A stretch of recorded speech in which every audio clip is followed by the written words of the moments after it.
Hi friends, வணக்கம் and welcome to Kanna's kitchen Tamil. இன்றைக்கி பார்த்தீங்கன்னா ப்ரான் பிரியாணி எப்படி சேர்ந்து பார்க்கலாம் வாங்க.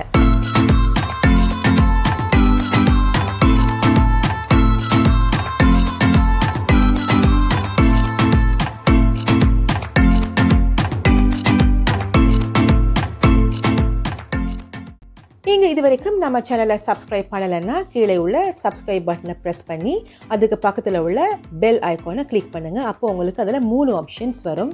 அதில் மேலே உள்ள ஆல்ங்கிற ஆப்ஷனை ப்ரெஸ் பண்ணுங்கள். அப்போது நான் போடுற ஒவ்வொரு வீடியோவோட நோட்டிஃபிகேஷனும் உங்கள் மொபைலுக்கு வந்து சேரும். இந்த இறால் பிரியாணி செய்கிறதுக்கு நான் இதில் 2 சைஸில் இறால் எடுத்து வச்சுருக்கிறேன். ஒன்று பார்த்திங்கன்னா சின்ன சைஸு, மற்றது பெருசு. சின்ன சைஸ் வந்து பிரியாணி செய்கிறதுக்கும், மற்ற பெரிய இறால் வந்து பொரித்து கார்னிஷ் பண்ணுறதுக்குமாக நான் இதை எடுத்து வச்சுருக்கேன். இந்த மாதிரி இறாலோட மேற்பகுதியில் உள்ள கருப்பு நிற பகுதியை க்ளீன் பண்ணிவிட்டு இந்த இறாலை நல்லா டீப்பாக கட் பண்ணுங்கள். நல்லா டீப்பாக கட் பண்ணும்போது இந்த மாதிரி உங்களுக்கு ஒரு ஷேப் ஒன்று கிடைக்கும். இந்த இறாலை நீங்கள் பொரிக்கும் போது ஒரு பெரிய பாப்கார்ன் பொரிஞ்ச மாதிரி உங்களுக்கு இருக்கும். நல்லா அழகாக இருக்கும் பார்க்குறதுக்கு. இப்போது இந்த 2 இறாலுக்கும் தேவையான உப்பை சேர்த்துக்குங்க. அதோட மஞ்சள் தூள் கொஞ்சம், தனி மிளகாய் தூள் 1 டீஸ்பூன் 2க்கும் சேர்த்துக்குங்க. அதோட பிரியாணிக்கு சேர்த்துக்கிற இறாலில் வந்து 2 டேபிள் ஸ்பூன் அளவுக்கு தயிர் வந்து சேர்த்துக்குங்க. இப்போ 2ஐயும் நல்லா மிக்ஸ் பண்ணி வையுங்க. இனி பிரியாணி செய்கிறதுக்கு தேவையான பொருட்களை பார்க்கலாம். ஏலக்காய் வந்து ஒரு 5, பட்டை வந்து இந்தளவு, நட்சத்திர சோம்பு ஒரு 2, அதோட சாதிக்காய்ப்பூ ஒரு கொஞ்சம் எடுத்துக்குங்க. இது வந்து ஒரு 3 பெரிய தக்காளி வந்து சின்ன சின்னதாக கட் பண்ணி வச்சுருக்கிறேன். அதோட வெங்காயம் வந்து 2 பெரிய வெங்காயம் குட்டியாக கட் பண்ணி வச்சுருக்கிறேன். இது வந்து பாஸ்மதி அரிசி. இதில் வந்து 2.5 கப் இருக்குது. இதை நல்லா கழுவிட்டு இந்த மாதிரி ஒரு அரை மணித்தியாலம் ஊற வையுங்க. சின்னதாக கட் பண்ண கொத்தமல்லி புதினா 1 கப் எடுத்திருக்கேன்.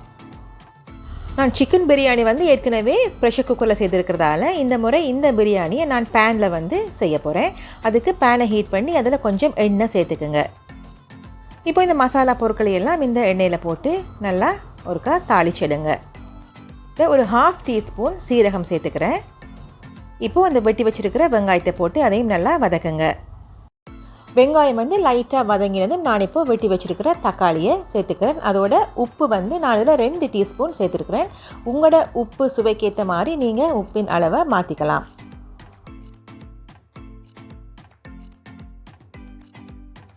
ரெண்டு டீஸ்பூன் இஞ்சி உள்ளி பேஸ்ட் இதில் சேர்த்துடுங்க.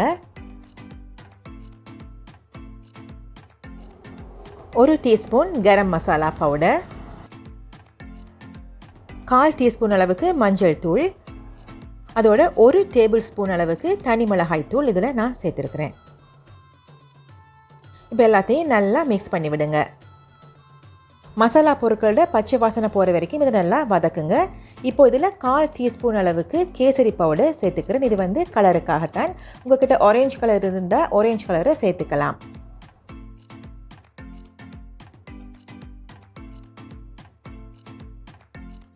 மசாலா பொருட்கள், தயிர் சேர்த்து வச்சுருக்கிற இந்த இறாலை இப்போது இதில் சேர்த்துக்குங்க.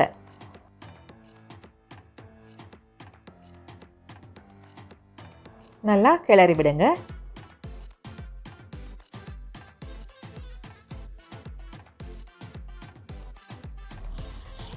இது வந்து ஒரு அரை மணி நேரம் ஊற வச்ச பாஸ்மதி அரிசி. இதையும் சேர்த்து நல்லா மிக்ஸ் பண்ணி விடுங்க.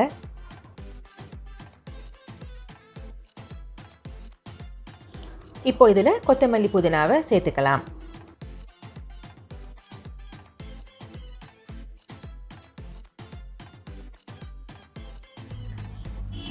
இதில் வந்து 4 கப் தண்ணி வந்து சேர்த்துக்குங்க.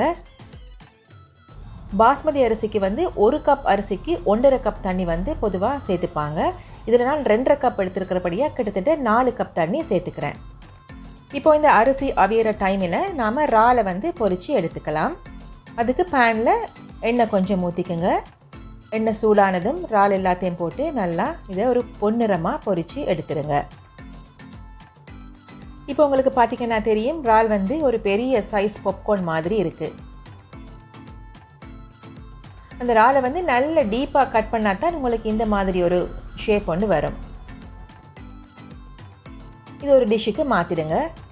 இப்போ இந்த பொரிச்சரால் வெங்காயத்தில் போட்டு பிரட்டி எடுக்க போகிறோம். அதுக்கு பேனை சூடாக்கி எண்ணெய் கொஞ்சம் சேர்த்துக்குங்க.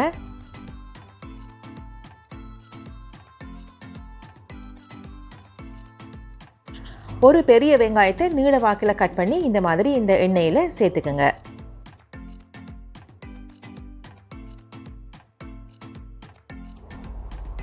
ரெண்டு காஞ்ச மிளகாய்,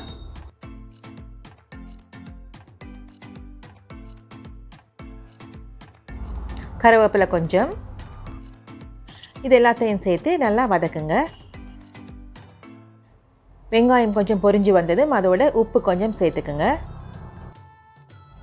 நான் இதில் 1 டேபிள் ஸ்பூன் கறி பவுடர் சேர்த்துக்கிறேன். கறி பவுடர் இல்லைன்னா மல்லித்தூள் கொஞ்சம், தனி மிளகாய் தூள், மஞ்சள் கொஞ்சம் சேர்த்து இதை நீங்கள் பிரட்டுங்க. இப்போது பொரிச்சு வச்சுருக்கிற இறாலை இதோடு சேர்த்து நல்லா பிரட்டி விடுங்க. கார்னிஷ் பண்ணுறதுக்கு இறால் ரெடியாச்சு. இப்போ பிரியாணியில் அரிசி நல்லா வேகிட்டுது. தண்ணி கொஞ்சமாக இருக்குது. இந்த நேரத்தில் மூடியை போட்டு மூடி வையுங்க. ஒரு 5 நிமிஷம் வேக விடுங்க. இப்போ இதில் தண்ணி நல்லா வற்றிட்டுது. லைட்டான ஒரு தண்ணி பதம் ஒன்று இருக்குது. இன்னும் கொஞ்சம் கொத்தமல்லியிலையே சேர்த்துட்டு இதை மூடியை போட்டு மூடி ஒரு பேனை நீங்கள் நல்லா சூடாக்கிட்டு அதுக்கு மேலே இந்த பாத்திரத்தை வையுங்க. லோ ஃப்ளேமில் வச்சு ஒரு 5 நிமிஷம் குக் பண்ணால் போதும். இப்படி செய்தால் அடிப்பிடிக்காமல் இருக்கிற கொஞ்சம் தண்ணியும் நல்லா வற்றிடும். இப்போது எல்லா தண்ணியும் நல்லா வற்றி சோறு நல்லா அவிஞ்சு வந்திருக்கு. பிரியாணி ரெடி ஆயிடுச்சுது.